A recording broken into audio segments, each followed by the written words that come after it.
to be the next president of the United States of America.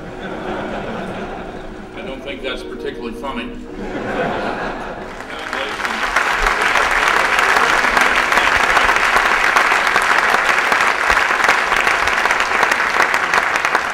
I believe deeply in my heart that our children and grandchildren will look back at the year 2007 and they will ask one of two questions, depending on their circumstances, a generation from now.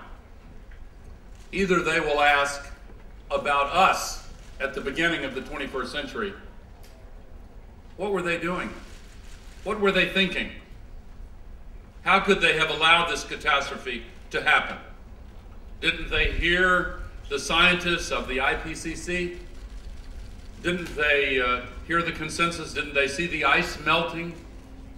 Didn't they see the snow and ice of the Alps disappearing? Didn't they smell the smoke from the fires? Didn't they care enough? Or they will ask a second question.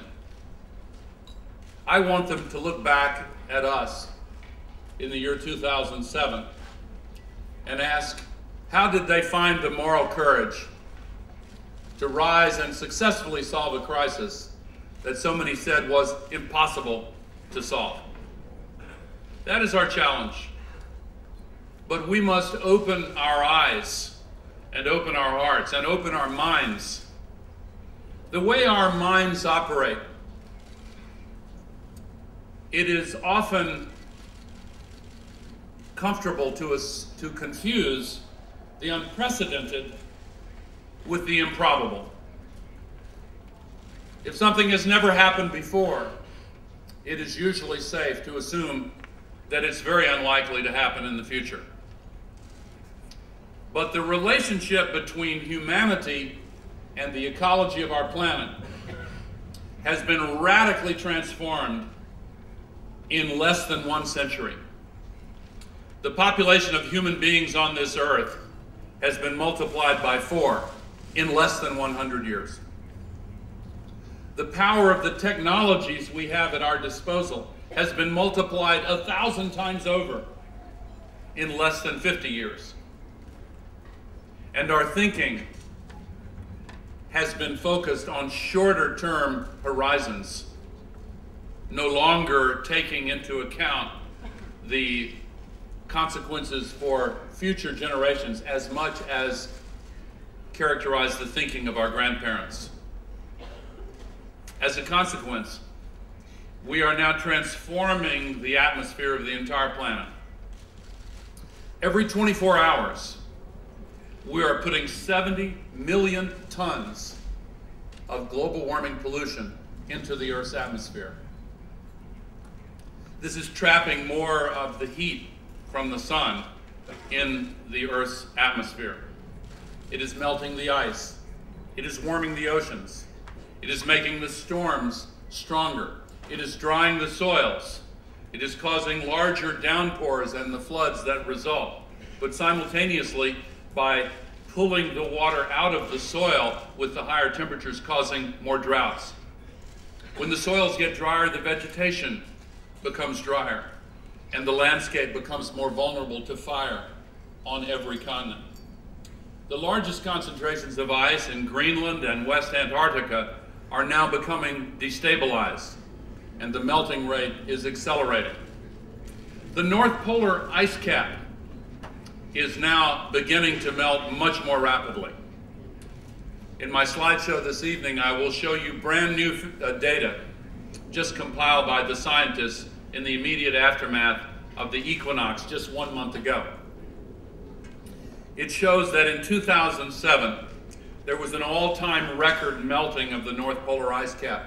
The melting is now so rapid that the scientists tell us the entire North Polar ice cap, which has been as large as the continental United States, could be completely gone in less than 23 years. Do we want that to be our legacy for all future generations? Do we wish to be known throughout all history yet to be written as the generation that was so irresponsible and so distracted and so focused on short-term considerations that we cared little, if at all, for all of the generations of human beings that will follow us. I refuse to believe that that is who we are. I choose to believe that we have a conscience and that we have moral courage and that we have the capacity as mothers and fathers, some of us grandfathers and grandmothers, that we have the connection to those who come after us that includes a commitment to care about the world in which they live and not only the world in which we live today. I believe that the political system has one feature that is similar to the climate system. It is what the scientists call nonlinear. It can appear to move very slowly, but when conditions are right, it can cross a tipping point and then suddenly move very quickly. I believe we're close. I met this afternoon with Chancellor Merkel, and I said to the press before that meeting that I believe that she has made a fantastic contribution to the political dialogue worldwide. And I complimented her for providing leadership.